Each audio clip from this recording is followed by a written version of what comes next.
আমি বাসায় জোহরের নামাজের জন্য মসজিদে গেছি, নামাজ পড়ে এসে বাসায় আমার ছেলে বলল যে বাবা একজন ম্যাজিস্ট্রেট স্যার আপনাকে ফোন দিয়েছেন। আমি ফোনের কল রিসিভে ওখানে ফোন ব্যাক করলাম। উনি বললেন যে আমি চিফ জুডিশিয়াল ম্যাজিস্ট্রেট বলতেছি, আপনি তো পৌরভূমি অফিস বাংলাহিলিতে আছেন, তো ওখানে যাদের করাত কলের আছে তাদের নাম ঠিকানা বা মোবাইল নাম্বার জানা থাকলে আমাকে একটু বলবেন, আমি একটু একটা রিপোর্টের জন্য তাদের কাছে তথ্য নিব। এই অবস্থায় আমি প্রথমে উপজেলা ওখানে একজন পরিচিত আছে, তার নাম্বার থেকে আমি বন বিভাগের একজন নাম্বারে নিলাম, আব্দুল মান্নান না আব্দুল খালেক কি নাম, আমরা এই বলতে বললাম। তো উনি বললেন যে কারো নাম্বার আমার জানা নেই। তখন একটা নাম্বার জানা ছিল, সেখান থেকে আমি জসিম ভাই থেকে আরো একজনের নাম্বার নেই, ভাই এরকম চিফ জুডিশিয়াল ম্যাজিস্ট্রেট স্যার আপনার যে ইয়েগুলো ফরাত কল সম্পর্কে একটু কি যেন জিজ্ঞাসা করবে, আপনি কথা বলে নিন।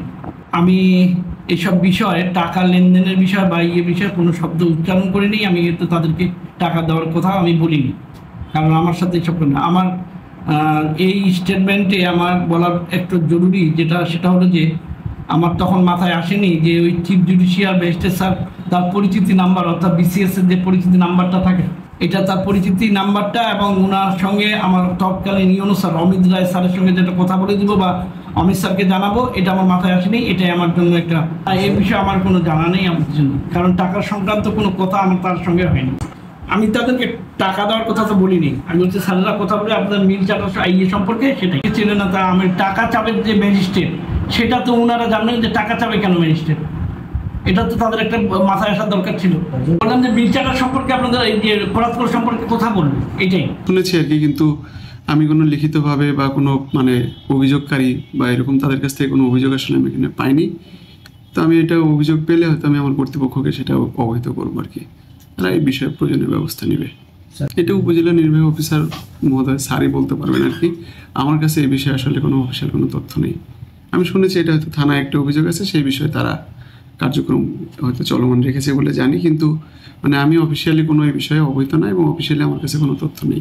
অফিসিয়ালি আমার কাছে যদি কোনো তথ্য আসে তখন আমি বিধি মোতাবেক ব্যবস্থা নিব। অফিসিয়ালি আমার কাছে যখন জানতে চাওয়া হবে বা অফিসিয়ালি কোনো অভিযোগ আসবে তখন বিধি মোতাবেক ব্যবস্থা নিব।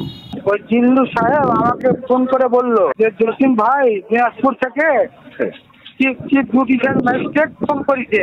জিল্লুরকে ফোন করে বলতেছে যে ওই সমিল জসিমের নাম দেন, জসিমকে বলেন যে ম্যাজিস্ট্রেট সাহেব ফোন করবে কথা বলার জন্য, কি বলে যেন শুনে। তহসিলদার তখন ফোন করে বলল ম্যাজিস্ট্রেট সাহেব ফোন করবে, ফোনটা ধরবেন, কি বলে শুনবেন।